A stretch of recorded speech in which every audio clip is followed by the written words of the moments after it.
Hello दोस्तों, स्वागत है मेरे यूट्यूब चैनल एक्टिव सर्जी में। दोस्तों आज हम बात करेंगे आपसे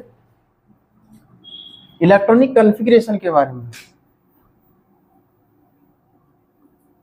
जिसे बोला जाता है इलेक्ट्रॉनिक विन्यास, इलेक्ट्रॉनिक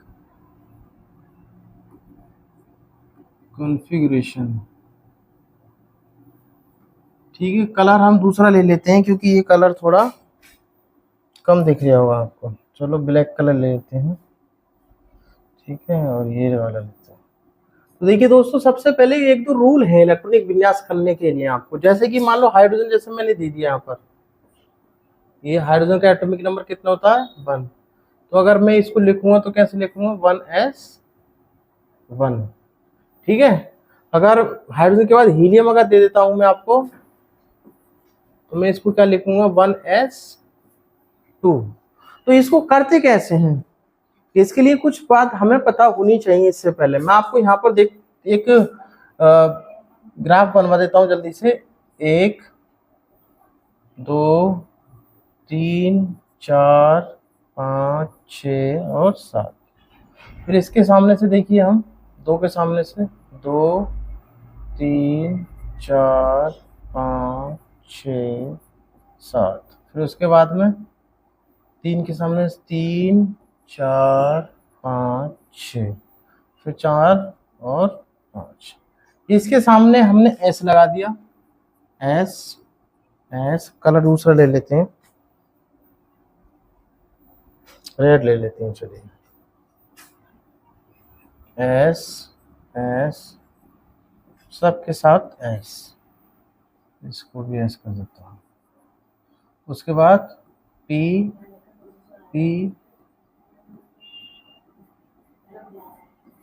और इसके साथ डी और इसके साथ एफ। ठीक है, ये हो गया। अब देखिए रूल क्या है, जिसको हम आप वो कहते हैं यहाँ पर ऐसे करके एंट्री होती है, और ये उसके बाद बने इसके बाद 2s, और 2s के बाद फिर हम वापस जाएंगे, कहाँ आ गए 2p में, और 2p से 3s। ऐसे ही करके हमें इधर से जाना है। फिर 3d, और फिर इसके बाद 4d,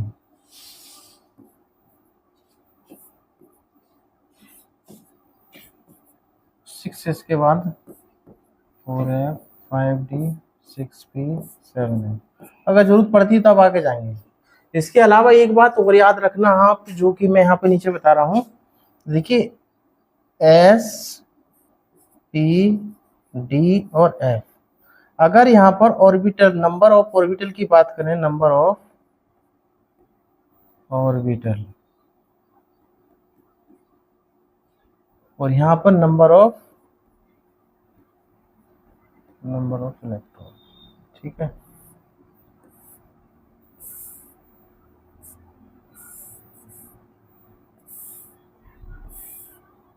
ये हमें पता होना चाहिए। अब देखिए दोस्तों, एस में है, जैसे कि एस में कितने और नंबर ऑफ ऑर्बिटल होते हैं 1, पी में 3, डी में 5, एफ में। अब इलेक्ट्रॉन की संख्या यहाँ पर दुगना कर दो, 1 का दुगना 2, 6 10 और 14। अगर ये दो रूल अगर आपको पता है,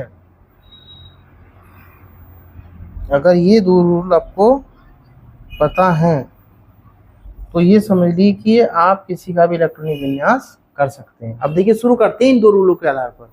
जैसे कि देखिए हमने 2 का तो कर दिया, उसके बाद अगर मैं आपको दिखाता हूं लिथियम का एटॉमिक नंबर कितना होता है 3। तो देखिए सबसे पहले इलेक्ट्रॉन हम कितने डालेंगे, किसमें डालेंगे 1s में, और 1s में मैक्सिमम कितने आ सकते हैं 2, यानी 1s में हमने डाला 2 इलेक्ट्रॉन। अभी कितने और शेष रहेगा इसमें 1, तो उसके बाद कितना आता 1s के बाद में देखिए 2s, और 2s कितना बचता 1, यानी 2s1।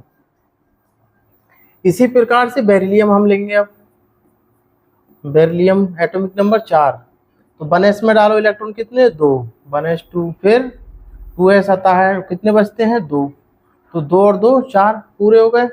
उसके बाद कितने किसका आता है बोरोन का, बोरोन का एटॉमिक नंबर 5। कन्फिगरेशन करिए 1s2 2s2, क्योंकि s में 2 से ज्यादा नहीं आ सकते। 2s के बाद में देखिए चित्र में क्या आता है, 2s के बाद 2p आएगा, तो 2p।